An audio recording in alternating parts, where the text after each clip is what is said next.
Hello students, in this video we try to understand the photoelectric phenomenon. Okay, so when light is when certain metals are exposed to the light, then they begin to emit electrons. Such phenomenon is known as the photoelectric effect. This process is also known as the photoemission, and the electrons ejected by the metal are called as the photoelectrons.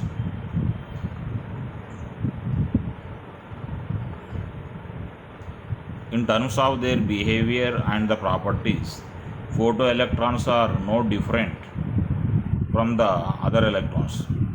The prefix photo simply tells us that the electrons have been ejected from the metal surface by the incident light.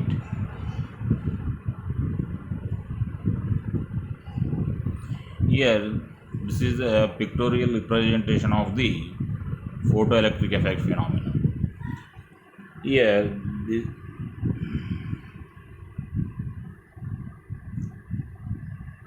this is the incident light, and when this light strikes the electrons of the metal surface, the electrons will gain energy and will be released from the metal surface, and these are the electrons emitted from the metal surface.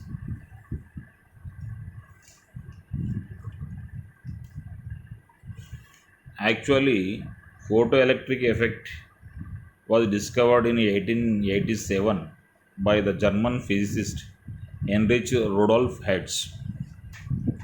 He was doing experiment on the radio waves. So when he exposed two metal electrodes to ultraviolet light, here these two electrodes are connected to the battery, and certain amount of voltage applied across them, and when they are exposed to the ultraviolet light, he has observed a change in the voltage when sparking happened. So like that, the photoelectric effect was discovered before electrons were known to us. Later on, the name photoelectric name is given to it. Electrons were discovered in 1900 by J. Thomson, that we know very well. That means prior to the discovery of the electrons, the photoelectric effect was discovered. Here, as the voltage has been changed when the two old metal plates which are connected to a battery, and across which certain voltage is passing, okay na, voltage has been changed, no? So that's why, as there is a connection between the light incident and the voltage applied across the metal plates, here we call it as the photoelectric effect. The relation between light and electricity was clarified in 1902 by the another German physicist, Philipp Lenard.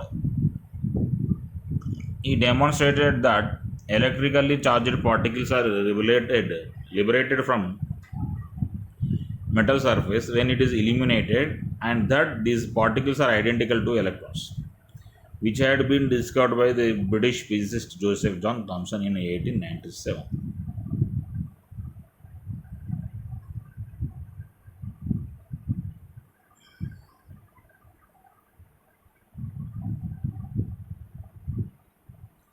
So here, this is the photoelectric cell used to do the experiments related to the photoelectric effect, and here we can see a evacuated glass tube. That means air is completely removed from this one. That means it is a highly vacuum pump, and here we use one metal as the cathode and another metal as the anode, and the metal surface is coated with the photosensitive metals like cesium or potassium. Actually, the photoelectric phenomenon is not exhibited by the all types of metals and is not exposed are not exhibited in the presence of the all types of light. Actually, the photoelectric effect is exhibited by the metals only in the presence of visible light or in the presence of the ultraviolet light. That we have to remember. That point was actually discovered later, but at present we have to remember them. So, when the incident light enters into the evacuated glass tube through the quartz window and touches the photosensitive metals, then electrons will be released from the metal surface and they move on to the anode side. As a result, current will circulate in the circuit. As a result, we call it as the photoelectric effect. And by using this photoelectric effect, we can study the effect of the light on this phenomenon, and we can study the effect of frequency of the incident light on the current produced here. Actually, these photoelectric cells are called as the electric eyes, and these electric eyes are used in the television cameras and automatic doors and in the solar cells.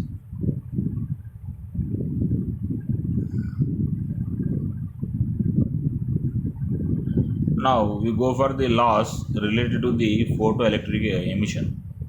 First law is that ejection of electron is a spontaneous process.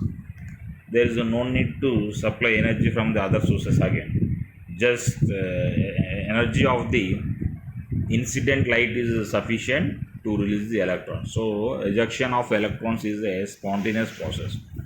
Second law is that electrons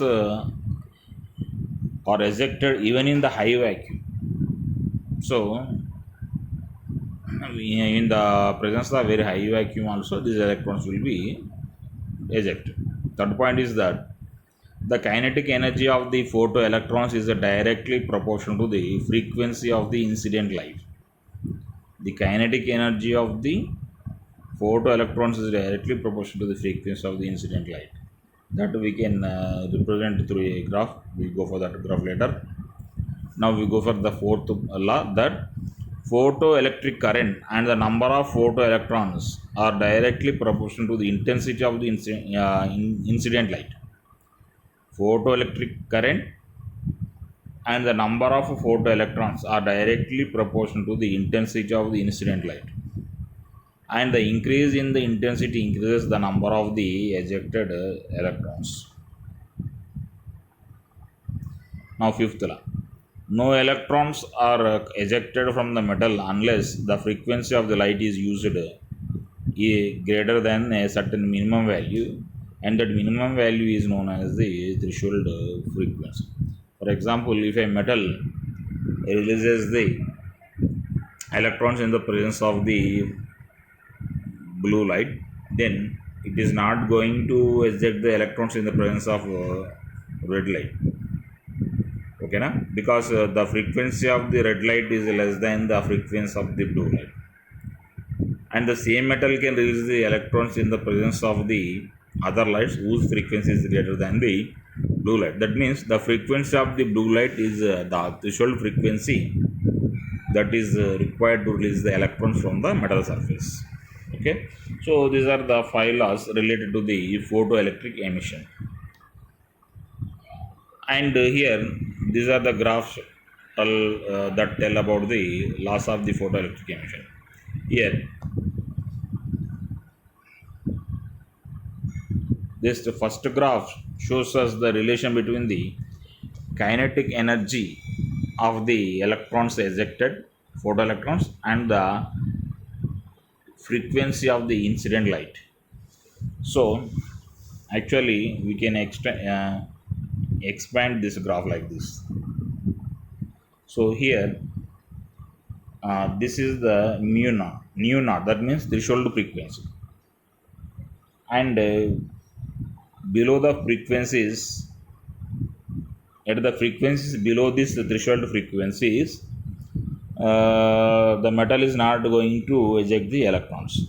So this is the minimum frequency that is should be possessed by the incident light. And above that, as the frequency increases, as the frequency here by this side frequency is increasing, and by this side, in this side the kinetic energy is increasing. So as the frequency of the incident light increases, the kinetic energy of the electrons also increases. But in order to release the electrons, the incident light should possess certain minimum amount of energy, that is mu naught, and that minimum frequency is known as the threshold frequency. And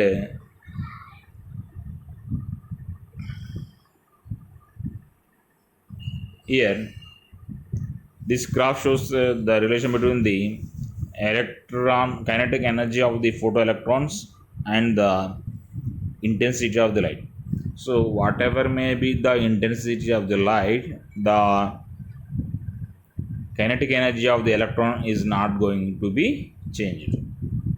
So intensity increases the number of the photoelectrons released in the photoelectric effect, but it is not going to increase the kinetic energy of the electrons.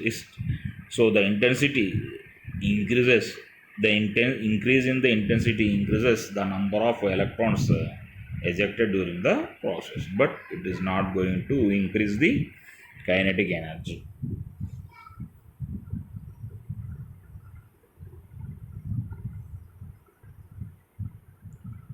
Scientists in the earlier days actually tried to explain the photoelectric effect by taking the help of the classical, that is the wave theory, but they were unable to explain. According to the wave theory, energy is emitted or absorbed by body constantly, continuously. Thus, any radiation of any lowest frequency is allowed to fall on any metal surface for hours together. Then it must increase its energy, and thus the metal should attain high temperature, and the electron should eject from that metals. The energy of the ejected electron should increase, but actually this never happens. For the electrons to be ejected from the metal surface, the incident light has to possess certain minimum frequency. That minimum frequency is known as the threshold frequency, and at the frequency is lower than that threshold frequency, that metal is not going to eject electrons. So here the wave theory fails. According to wave theory, the light, whatever may be the frequency of the incident light, if the metal is exposed to that incident light for a long time, then the metal gains the energy for a long time by observing that incident light, and as a result its temperature increases. So as the temperature increases, after some time, whatever may be the frequency of the incident light, metal should release the electrons. But in actual practice, we are not observing this one.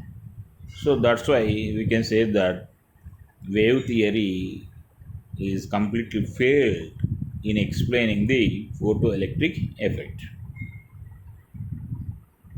Now, here this photoelectric effect is actually beautifully explained by the Einstein. He took the help of the Planck's quantum theory.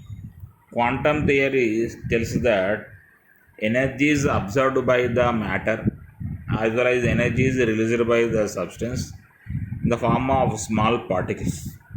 And those small particles are called as the quanta or energy packets. No? So the same concept is accepted by the Einstein, and he utilized that concept to explain the photoelectric effect phenomenon. So Einstein utilized the quantum theory to explain the photoelectric effect. According to him, when a photon strikes a metal surface, it uses a part of its energy equal to energy which binds the electrons to the nucleus, binding energy of the electron from the metal atom. And the remaining part of the total energy is given to the ejected electrons in the form of kinetic energy. So Einstein here says that light of certain color or certain frequency has the photons of a certain energy, and the photons are quanta. The each photon or quanta is associated with a certain amount of energy, definite amount of energy, and the definite amount of energy is represented as E is equal to h nu. So each photon of incident light possesses such amount of energy h nu. So some portion of this h nu is used in order to break the attractions that are present between the nucleus and the electrons. This is the electron and this is the nucleus. So here some portion, so these are the incident light, no? So some portion of this incident photon energy is going to break the attractions that are present between the electron and the nucleus. So that energy that is required to break the attractions that are present between the electron and the nucleus here is called as the binding energy. If the photons have energy excess than the binding energy, then the remaining energy is converted into the kinetic energy of the electrons. And if the photons have energy less than the binding energy, then the incident light is not going to eject the electrons. That means here we can say that the incident light photon should have certain frequency. That means we can observe the photoelectric effect when the incident light has a certain amount of frequency, minimum frequency. That minimum frequency here is called as the threshold frequency.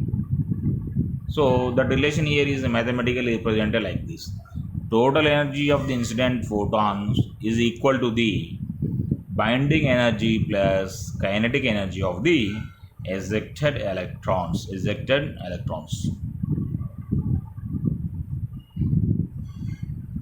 Now this is the mathematical representation of the Einstein's explanation. An incident photon energy is represented with h nu, and the binding energy or threshold energy is represented with the h nu naught, and the kinetic energy is represented with the 1 by 2 mv square. So energy of the photon h nu is equal to the binding energy plus kinetic energy of the electrons. So like that we can represent.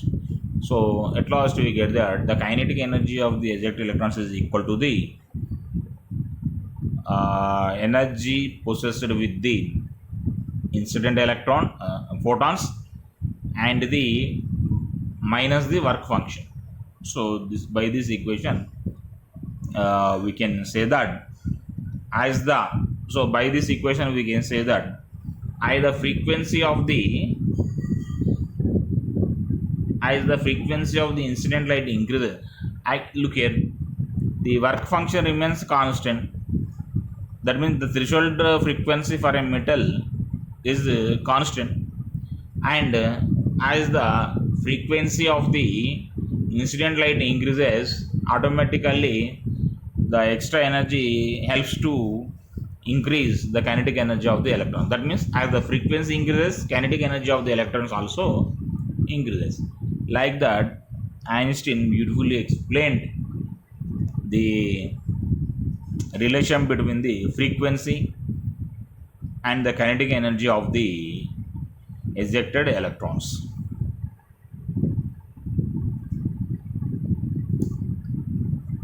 Here, if nu, that means nu means here the frequency of the incident light is greater than the nu naught, that means threshold frequency, then what happens means here the excess energy h into nu minus nu naught, here we have write nu naught, this is a transfer to the ejected electrons as kinetic energy. Thus, with the increase in the frequency of the incident photons, the kinetic energy of the ejected electron should increase. And second condition is that if the frequency of the incident light is less than the threshold frequency nu naught, then what happens means no electrons will be ejected, whatever it may be the intensity, but means whatever may be the time the metal is exposed to the light, the metal is not going to eject electrons. That means we are not going to observe the photoelectric effect, whatever may be the intensity of the incident radiation, if the frequency of that incident radiation is less than the threshold frequency. So this is in this slide I have already the whatever with the matter present in this slide I have already explained, so there is no need to read it again. Now we go for the next slide.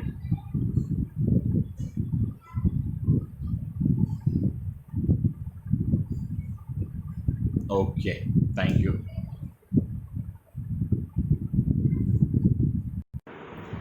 Each photon can eject one electron.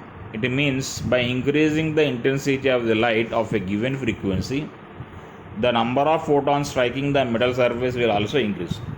Hence, the number of the ejected electrons will increase. Since the light is used of given frequency, the kinetic energy of the ejected electrons will remain unchanged.